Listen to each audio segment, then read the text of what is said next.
Spinoza, qui se sont rendus à Homs pour témoigner des exactions commises par le régime syrien.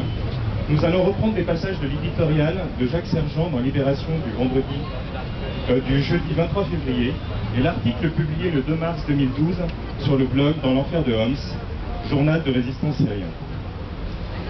Vendredi 2 mars, la joie se mêle à la tristesse. Joie de fêter le retour des journalistes Edith Bouvier et William Daniel, et tristesse de constater qu'Homs est de nouveau orpheline. Les journalistes présents étaient le dernier pont jeté entre l'Occident et la ville d'Homs. Maintenant, que compte une poignée de journalistes alors que des milliers de Syriens sont morts depuis un an, que des milliers d'autres sont égaux devant la barbarie du régime syrien? Il reste que nous devons reconnaître que nous sommes tous égaux quand il est évident que Bachar el-Assad cible délibérément les témoins de sa sauvagerie, qu'ils soient français, syriens ou de toute nationalité. Ces hommes et des femmes sont prêts à risquer leur vie pour informer. C'est leur métier. Sans leur témoignage, Assad, comme tant d'autres avant lui, aurait pu continuer impunément à tuer et torturer son peuple.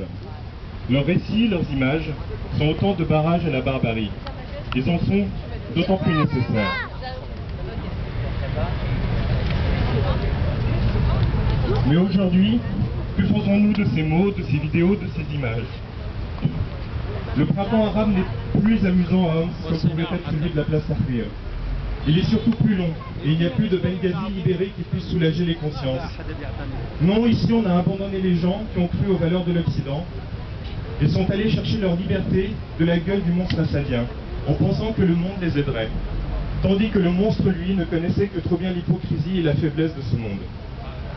Aujourd'hui, les Syriens payent de leur sang et de leur chair ces valeurs auxquelles ils ont cru pendant que le régime utilise à son avantage l'hypocrisie de ces mêmes valeurs.